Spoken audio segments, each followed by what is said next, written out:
querer para os filhos. Em relação à segurança, a essa ideia de dinheiro, Estado, essas coisas também podem mudar, né? Porque a gente estava num caminho de União Europeia, União aqui na América do Sul e tal, grandes uniões, o dinheiro circulando mais, os produtos, e de repente tem guerras, tem proteções, tem coisas que meio estão emperrando essas coisas. Então a gente estava indo para um caminho e até de paz, né? Porque se você tem um comércio todo interdependente, tem menos possibilidade de se ter guerra entre eles. E a gente aprendeu que não, em 2, 3 anos, pandemia e guerras aí rolando, então a gente parece que voltou. O que a gente pode esperar disso? Mas, ao mesmo tempo, você vê a Alemanha, Japão, Estados Unidos, Europa facilitando a migração. Sim. Ficando cada vez... Era uma coisa diferente antes. Isso, era muito mais restrito. Nesses últimos, mesmos períodos aí dessas guerras da Ucrânia, mas etc. tem uma reação contrária também contra isso. Então, essa que a tua pergunta é essa, né? Dessa dinâmica. O que existe hoje são tendências contrárias, tanto de... cada vez mais... Mas de misturar. Não, eu vejo até o contrário. A polarização está aumentando e cada vez isso daí tá entrando num limite de conflito, de guerra, de eu acho briga. Que é um pêndulo. Eu acho que a gente chegou num ponto extremo, eu acho. De estresse. Não, eu diria assim, da internacionalização, da parte de, como a gente chama, da aldeia global, etc. Acho que foi da globalização foi para um extremo. A gente está voltando um pouco, mas eu não acho que é uma tendência de voltar às guerras. Tá? É um pêndulo natural de ação e reação. Eu sim acho que... Mas vocês não veem essa coisa de não ter limites geográficos, de todo mundo pode circular e trabalhar em qualquer lugar?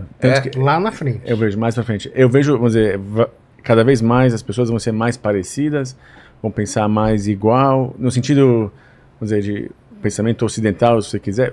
Eu acho que é uma tendência de... principalmente com a mobilidade das pessoas.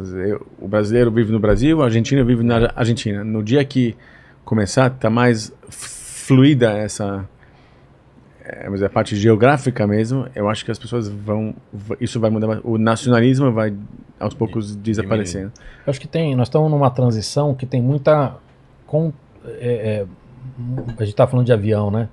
A gente tem aquele período ali de instável que você passa no meio da turbulência e tudo mexe, então você começa a ter movimentos políticos de resistência, de xenofobia, então nós estamos nessa confusão aí. Mas acho que tem um exemplo interessante que, se a gente for olhar, muitos países, e o Brasil é um exemplo disso, uma parte considerável da cultura e do entendimento do mundo vinha de Hollywood. Né?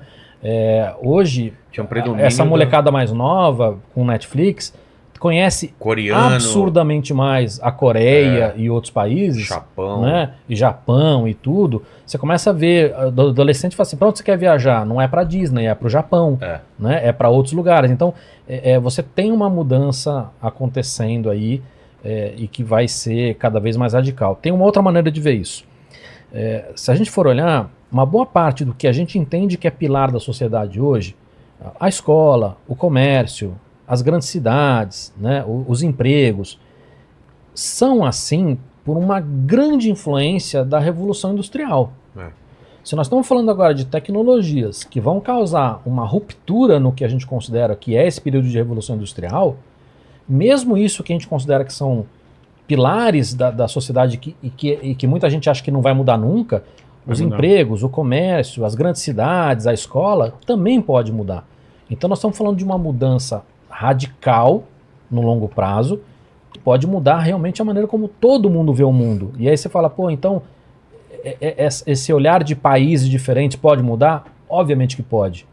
Né? E obviamente que neste caminho a gente vai ter muitas questões para resolver, porque essa galera que tem problema de xenofobia, de rejeição a estrangeiros e tudo mais, é porque estão sentindo dores. Não estou justificando, não estou dizendo que é certo ou errado, mas estão sentindo dores. Né? Vai tirar meu emprego. É o cara que perdeu o emprego. Vai morar na minha casa, sei lá. Exatamente. Então você tem, obviamente, que muita ignorância nessa história, você tem questões de partidos políticos, né?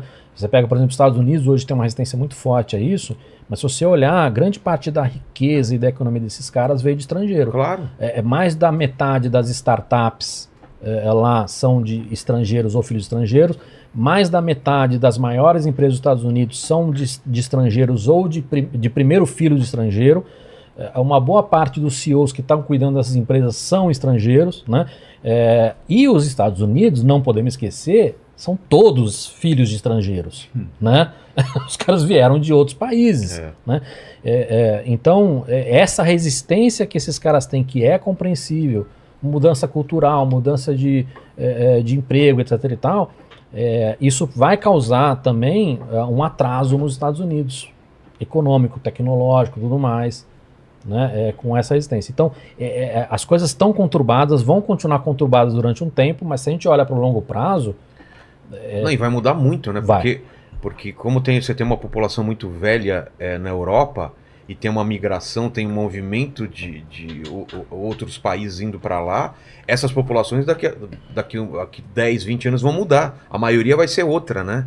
E vai mudar totalmente, porque a eleição vai mudar, a gente vai ter um mundo muito diferente daqui a 20 anos nesse sentido, né? A relevância de países na África, na economia mundial, vai ser muito maior. A influência da China. Da Ásia em geral. Isso tudo vai ter uma adaptação nos próximos 10 anos, que ainda a gente ainda não começou a enxergar isso de maneira tão acentuada. Mas daqui a 5 para 10 anos isso vai ficar muito mais evidente. Mas eu concordo com o Cava também, que vai ficar pior antes de ficar melhor. E eu sempre falo com o meu sócio, a gente brinca, eu gostaria de entrar num casulo e sair daqui a 20 anos. Quando tiver melhor, exatamente. Porque a transição vai ser dura.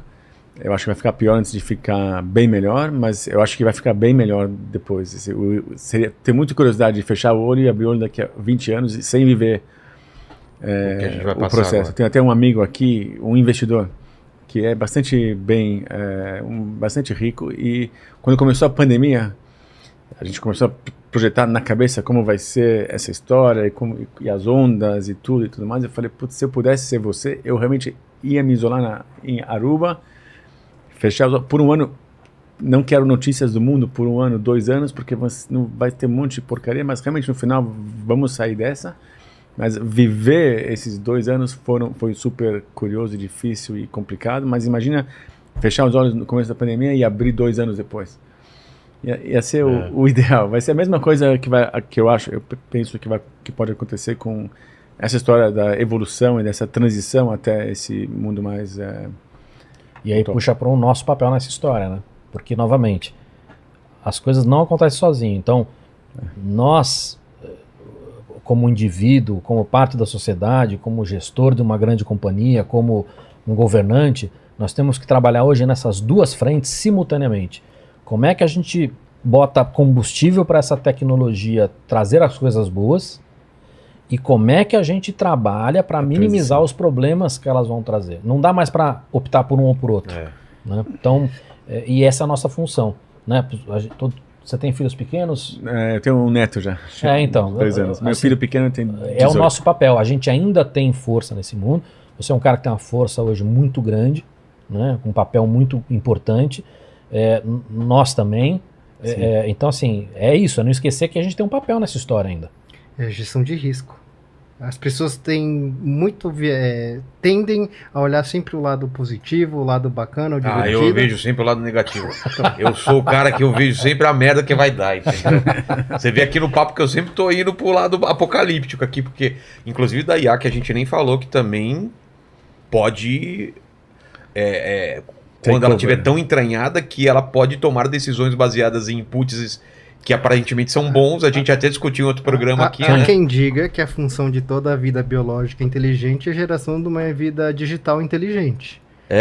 Porque quando você olha, né, para o universo e você não encontra indícios concretos de vida biológica inteligente e abundante como se esperaria do ponto de vista estatístico, uma conclusão é que a vida não é mais digital, não é mais biológica na maioria dos lugares, que no longo prazo a vida ela se torna digital. Até porque se a gente pensar num dinamismo e o filme do Adam Sandler nas lá, distâncias, não é o Pac-Man lá? Não tem um filme dele que é tá, mas eu não vi, eu sei. quando você pensa, a melhor forma de viajar pelo universo é sem matéria, né? Como informação. Dados, a informação é o jeito mais eficiente de você se deslocar nesse universo. Sem pipi. Sem... Então... Sexo. Só na digital. Só digital. Paquito, você que é um cara pansexual, não deve ter problemas em fazer não, amor com outras formas de vida. Amor digital. É. Amor digital também é amor. Exatamente. A gente falou um pouco...